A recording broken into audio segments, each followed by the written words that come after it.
Hey, this is Sid with 360 Home Inspections. I just want to take a few minutes to talk about home inspections, right? Because that's what we do. Just go over the process, what makes a home inspector, what to look for in a home inspection, and overall, what it is we do and why we do it. So the first thing to understand about the home inspection process is finding a home inspector.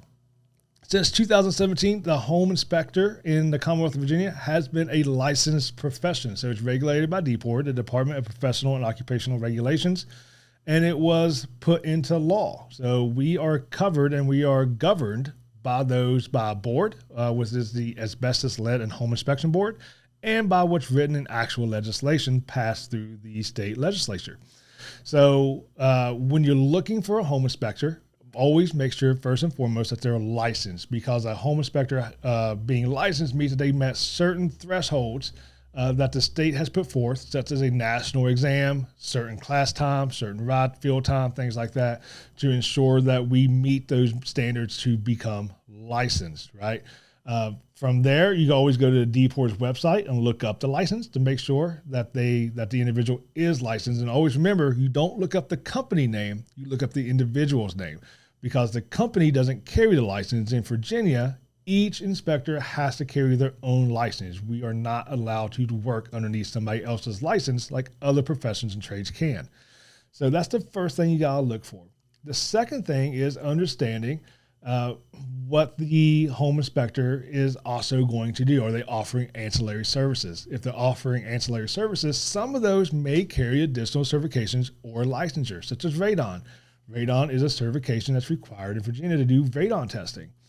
Drones, if the home inspector is using drones to do roof photos or roof inspections or be part of that process for whatever reason. Sometimes it's because the roof isn't safe to walk, whether it's because of the height, the pitch, the weather, or whether it's not, whether because of the type of material that the roof is made out of, such as slate or metal roofs. Those are ill-advised to walk on because it can cause damage on. Or sometimes new construction homes. Builders don't want us walking on new construction homes, so they'll allow us onto the property, but one of their stipulations is we're not allowed to walk on the roof. So we can use drones to do that, to at least get some of that information that we would otherwise not be able to get. So in order to fly a drone, you have to be licensed. Again, nobody's going to go around checking licenses, but the license is there to protect the inspector and to protect the property, because if something happens to that drone and it crashes or it causes damage, whether personal or property, then the insurance, you want to know that the insurance that the home inspector carries is going to cover that, because they're not going to cover damage to a home or a person if the home inspector is not licensed to operate that drone. Now, a drone is different than the home inspector license in the fact that if I'm licensed and the guy who's flying the drone is not, as long as we're on site together and I can see him, he's allowed to fly that drone. So outside of that, those are some of the few things to look for, as well as taking into account things like mold testing, right? Mold testing is no longer regulated in Virginia. So when you're looking at mold testing, because you want concerns about mold or you're thinking about having it tested, anybody can do that in Virginia. So you always want to do some research, ask some questions on what lab did they use, what's their process, what's their procedures, to make sure that they're not just using a $5 kit off some random website and calling it a mold test, right? You want to make sure they have the actual knowledge of the process to conduct that testing. From there, there's associations that we can belong to, such as ASHI, which is the American Society of Home Inspectors, or INTRNACHI, the International Association of Certified Home Inspectors.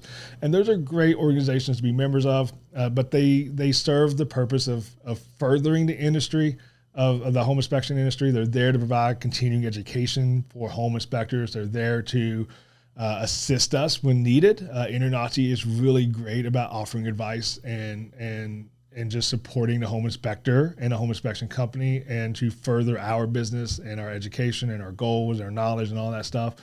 But just by being a member of an association doesn't necessarily mean you're a good home inspector, right? Just like being licensed doesn't mean you're a good home inspector. Same thing with any industry, whether it's real estate, whether it's the trades, whether it's banking, it doesn't matter. Good home inspector isn't regulated. They're a good home inspector because they choose to be. So associations are great. They serve a purpose, but it's not really a benchmark on whether or not you're getting a good quality home inspection. So those are some things to think about when you're looking for a home inspector. Experience is good, but experience is relative. We have a saying, have you done this for 20 years? Do you have 20 years of experience, I should say, or do you have 20 years of reliving the same day over and over again? And in today's time where we have computers in our pocket, experience is achieved a lot faster and in a lot different ways than it used to be. So experience can be relative. So while, experience is important, don't always trust that someone who's been doing this for 20, 25 years has kept up on it. Have those conversations, pick their brain, ask the appropriate questions to make sure that they are up to current standards and that you can trust them inspecting your home. There's a lot of good home inspectors out there, and our goal is just to make sure you choose the right one. So from there, what is a home inspection? A home inspection is really a third-party, unbiased, objective inspection of the home. The reason why we get paid at the inspection or before the inspection is because our paychecks aren't dependent on the home closing. So we take that aspect out of it. So that's how we can be truthful to the client, right? We're also not allowed to work on the house as a home inspector that we inspected for 12 months prior to the inspection or 12 months after the inspection. So we're not trying to sell you some repair services because we just can't do it.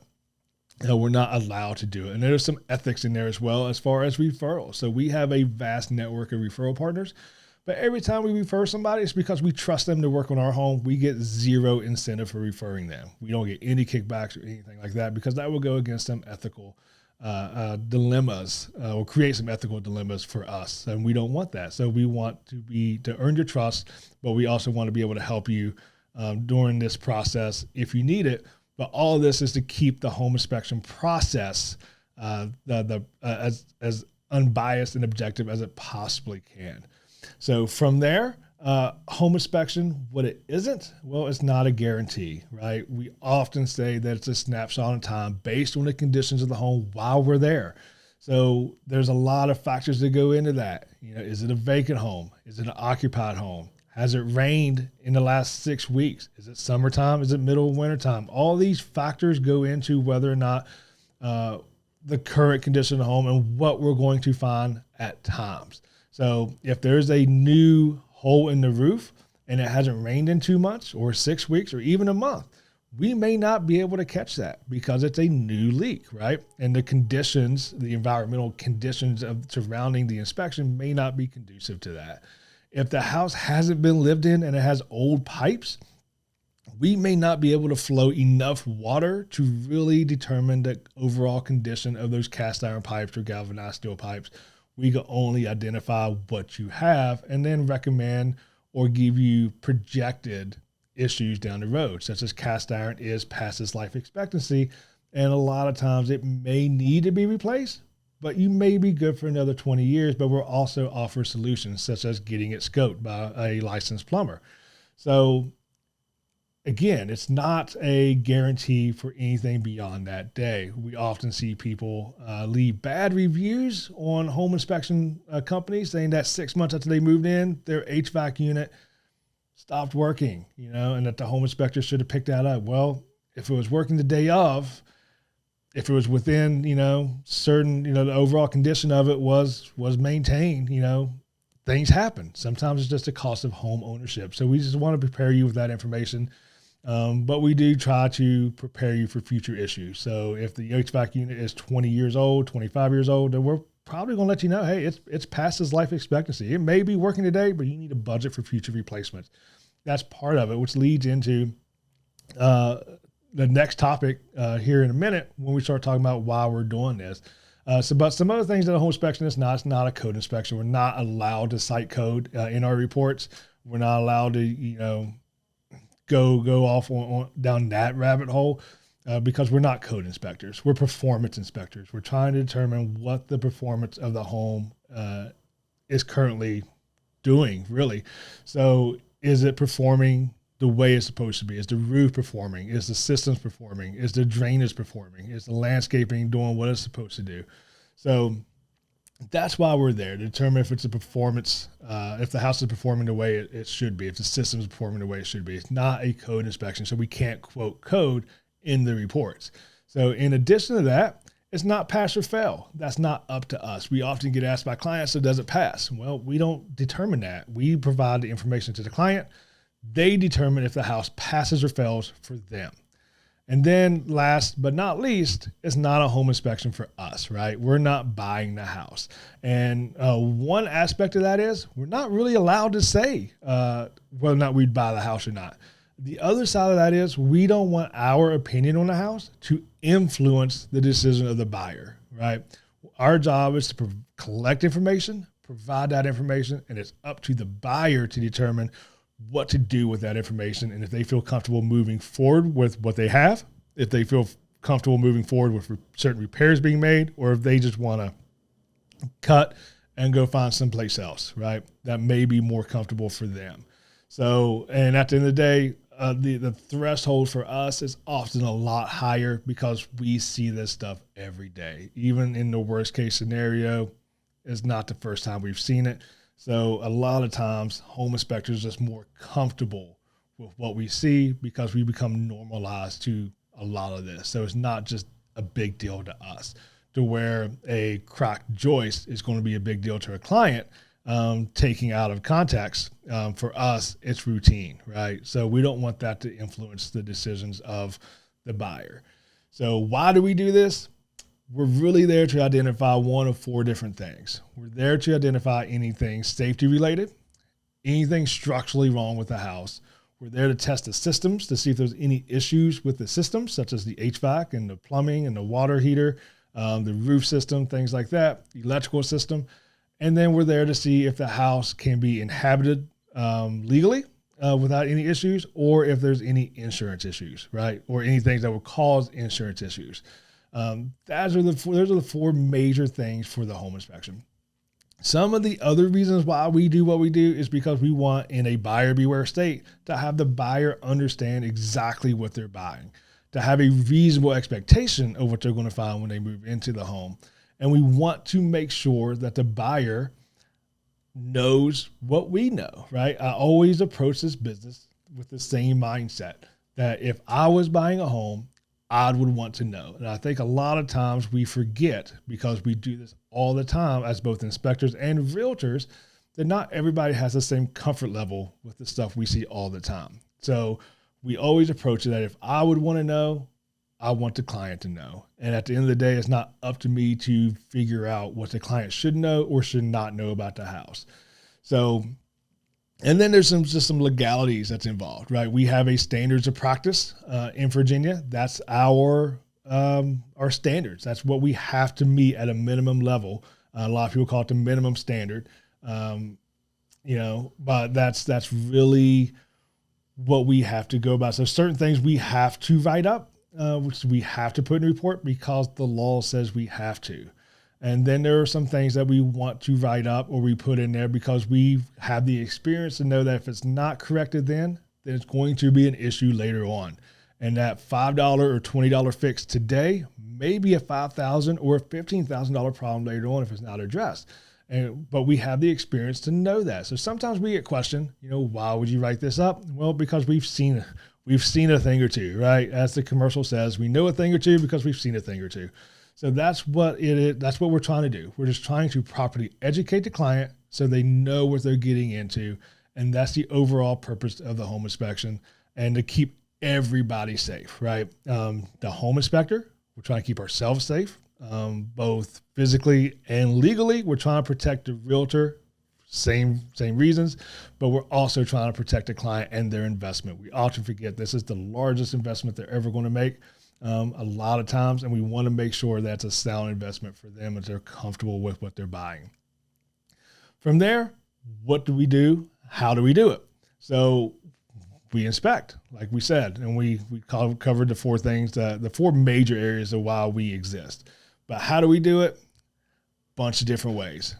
Every home inspection company does it a little bit differently, but there's a few different things that we do that we add to the equipment list. It's often said that a home inspector only needs a flashlight, a camera, and maybe a screwdriver, right? Or a clipboard, if you're old school. But now it's really just a camera, a phone, or a flashlight, and you can be a home inspector, right?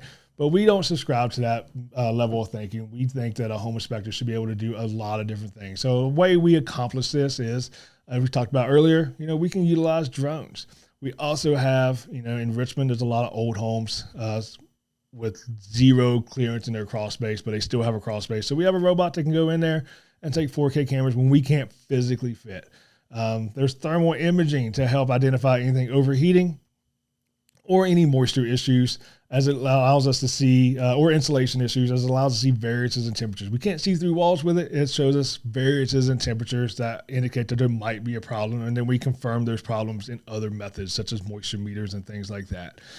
And then, of course, we use anything else that we need, right? From screwdrivers to pry bars, in case, those crawl space doors get stuck, we got to get in there. A lot of times those crawl space doors are screwed shut, plastered shut, things like that. And in some cases, some home inspectors walk away from that and they say, we'll come back once you get it open, but we don't really want to try to make a return trip. So we try to prepare for every scenario that we may encounter. So we carry a van or a truckload full of tools just in case we run across a situation that we may need something else.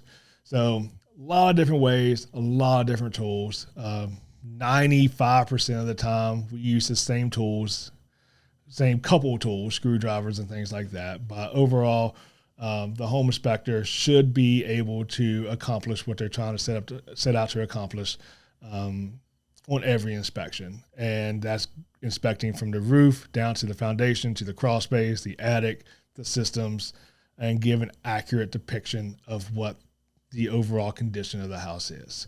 So that's a quick rundown of what the home inspection is, what the process looks like, and what you can expect. Once we're done, you'll get a nice written report, typically delivered the same day, but no later than 24 hours after the inspection. So the client and the realtor can either A, make a decision on what they want to do with it, or B, decide what they want to negotiate, or C, decide that it's not for them, right? So with that being said, if there's ever any questions about home inspections, or if you want to schedule a home inspection, please feel free to reach out to our office at 804-998-0805. And also we have a version of this, which is a 1-hour CE class designed just for realtors that goes more in depth and talks about the entire home inspection process and what you can expect from that process. And if you would like to have that scheduled for your office, again, feel free to call our office and we'll get that set up. Thanks. Hey, thanks for watching our video. Make sure you hit that like and subscribe button so you can be notified of any new content that we put on the channel.